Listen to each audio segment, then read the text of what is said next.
Olá, meu povo, e hoje eu quero falar sobre hibisco roxo da Chimamanda Ngozi Adichie. Me perdoa porque eu realmente não sei falar Ibo, então eu não sei falar essa língua, eu acho que está certo, se não estiver, me perdoa. Mas de qualquer forma, é da Chimamanda, uma autora nigeriana. Vamos falar um pouquinho da história e depois a gente fala um pouco do contexto da história do hibisco roxo. Então a história é narrada pela Kambili, uma pré-adolescente, e ela tem um irmão, que é o Jajá, e mora com o pai e com a mãe, né? O pai, o Eugene, ele é um fanático religioso, ele é assim um católico fervoroso, e só que ele não é aquela pessoa, é o típico tipo de pessoa que prega o evangelho, que fala do evangelho, que fala da religião, mas não pratica nada daquilo que ele fala dentro de casa. Para fora, ele é um grande, assim, filantropo, né? Ele ajuda muitas pessoas, ele faz obras de caridade, ele é rico porque ele tem uma fábrica. Então a gente já tem um contexto aí de uma família rica, né? Da Kambili. A Kambili é filha de um pai rico. E ele, então, assim, ele doa muito dinheiro para caridade e tal. Mas isso tudo é para fora, né? Aquele evangelho, aquela coisa que transforma, o amor de Deus que transforma, isso fica fora da vida do pai da Kambili, dentro de casa. Tanto que ele tem um quadro de agressor da sua família. Nós temos esse quadro dessa menina que ela é muito reprimida. Então, assim, ele traz listas de horário para a Kambili. Ela tem que fazer as tarefas assim, assim, assim. E se ela não tirar uma nota boa, ela vai ser punida de alguma forma.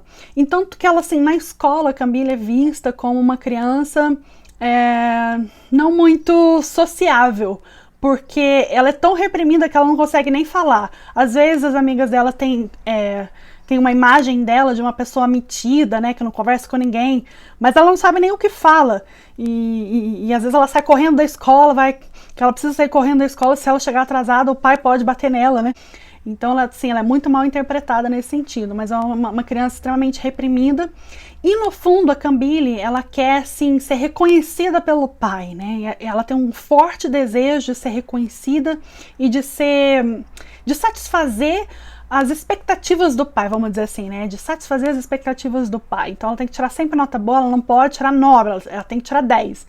Né? E se ela tira 9, o pai também já desce cacete.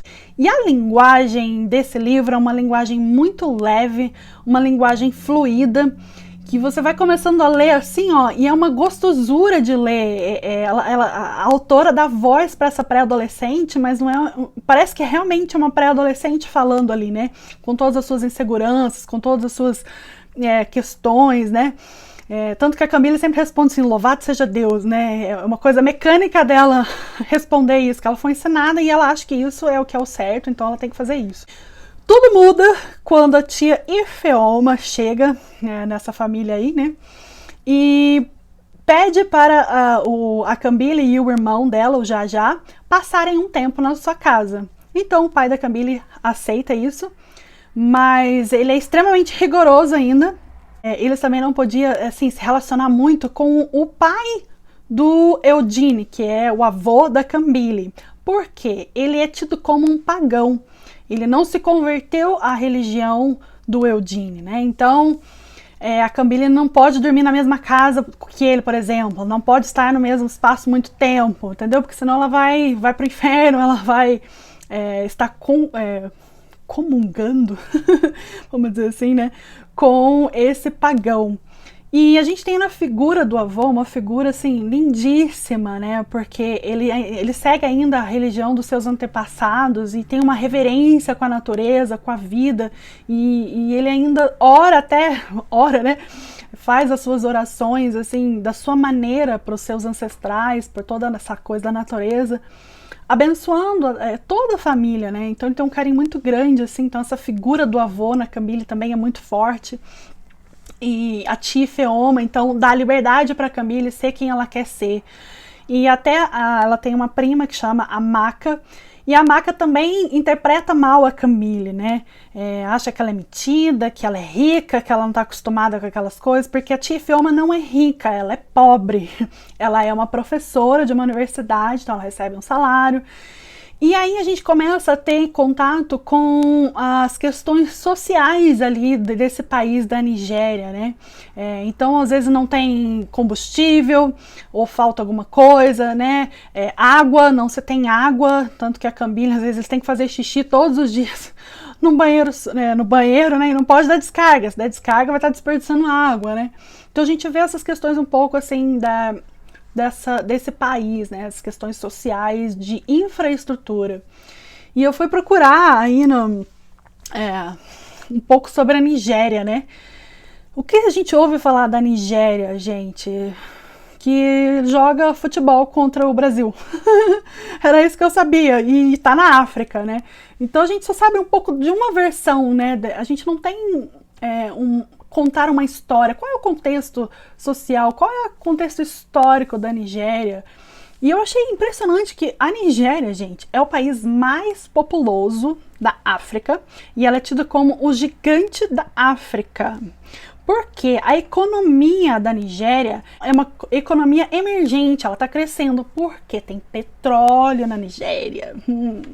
Então você tem muito dinheiro na Nigéria, mas a corrupção política da Nigéria não deixa esse dinheiro chegar para transformar educação, saúde, infraestrutura, coisas básicas que a população precisa. Então a Nigéria foi colonizada pelos britânicos ali em finais do século XIX, começo do século XX, tanto que a língua oficial da Nigéria é o inglês. E ela, para vocês terem uma noção do tamanho desse território, ela é um pouco maior do que o Mato Grosso.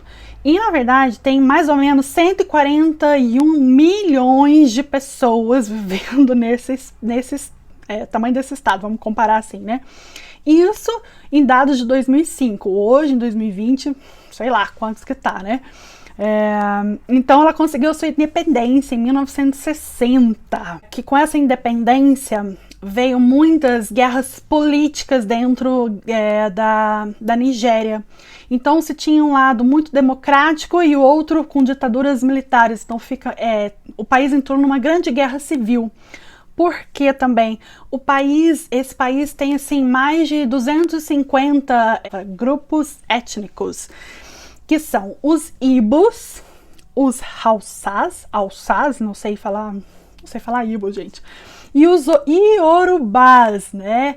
Então a gente tem mais contato com esse Yorubá aí, porque está muito presente na religião de matriz africana, não é? E também eles são conhecidos como nagôs. O que eram esses nagôs? Eram os negros que eram escravizados. Então, nesse final do século XIX aí, o Brasil tinha muitos escravos, né? A gente tinha muito tráfico negreiro aqui no Brasil. E muitos dos escravos que vieram da Nigéria. Por isso que hoje também é muito presente a cultura iorubá aqui no Brasil, principalmente ali na Bahia, né? Dessa religião. E então, assim, os Ibos também sofreram muito com o comércio de escravos nessa época. Então, hoje, o que acontece lá? O norte é muito muçulmano, mais muçulmano, né? Então é uma área mais árida ali, então faz divisa ali com Camarões, com Benin, então tem um pedacinho ainda pega até um pedacinho do deserto do Saara. E o sul é muito cristão, né? Então tem essa coisa do cristianismo muito forte, tanto os protestantes quanto os católicos. Então eu suponho, né, que estudando aí, a Cambile mora um pouco mais no sul, né? Então ela também passa pelas dificuldades ali, tanto que o pai também sofre com uma perseguição política, né? Então pode ser que algum desses grupos que estiveram ali disputando o poder possa ter atingido um pouco a família da Cambile, né? O pai da Cambile ali, porque o pai da Cambile também tinha um jornal meio clandestino, assim, então ele metia a boca no trombone aí também, era um ativista político, né? Sim, a Nigéria é uma das maiores economias, assim, né, gente, com petróleo, né?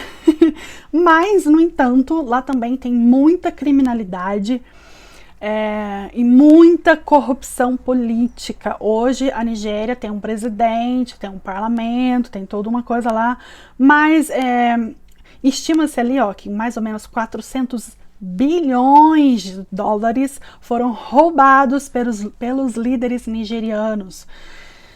Gente, é muito dinheiro. E a Nigéria tem muitos médicos, só que mais ou menos 21 mil médicos nigerianos, estima-se que mais ou menos 21 mil médicos nigerianos imigraram para os Estados Unidos, para a Europa, para a América do Norte, para a Europa.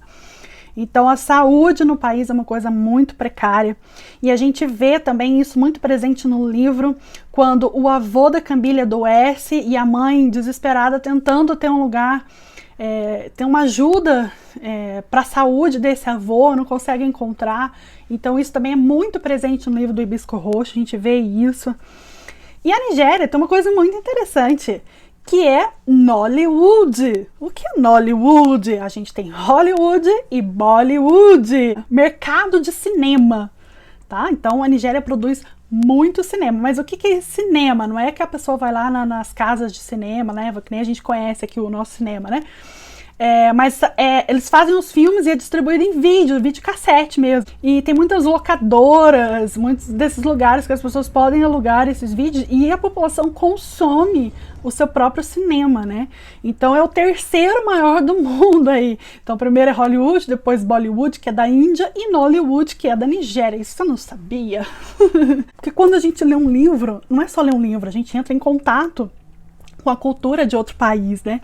E entrar em contato com essa cultura, para mim, foi maravilhoso, assim, de pesquisar o que é a Nigéria, de pesquisar a Chimamanda. A Chimamanda tem outros livros maravilhosos e ela é uma ativista, tanto que tem muito da história dela no livro, porque ela é uma nigeriana e que foi estudar fora do país, né?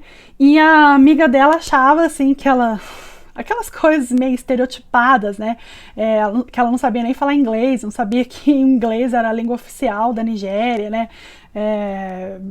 Esse tipo de coisa, que passava muita fome, que era pobre, não sei o quê. Mas não tem o contexto do que realmente a história ali da África, a história da Nigéria, né?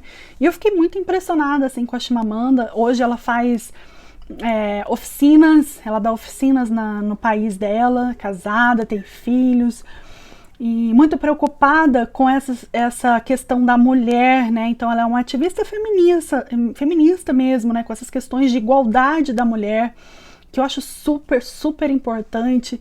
Um dos livros delas é Como Educar Crianças Feministas, né? E ainda tem outros títulos, Americana, eu tenho mais um ali, que eu esqueci o nome. No Seu Pescoço, que eu ainda não li, tá ali o livro, ainda não li. Mas recomendo muito o hibisco roxo, e a gente tem a presença muito das flores, né? O hibisco roxo em si tem essa simbologia do hibisco, então ela vai florescendo, ela está muito presente na história. O hibisco roxo é uma raridade, na verdade, que a tia Ifeoma, lá, uma amiga da tia Ifeoma, levou para plantar no jardim da Cambile ali, né? Então a gente vê essa flor, que ela precisa de muito sol, ela é muito forte, né? Então a gente tem a descrição disso também. A gente pode fazer uma analogia que o hibisco roxo pode ser a tia Ifeoma, ou a própria Cambile, ou o próprio povo nigeriano. Apesar de ser tão sofrido, ele ainda é muito lindo, né? Então ele tem essa força dentro dele e ele expressa essa beleza do hibisco roxo.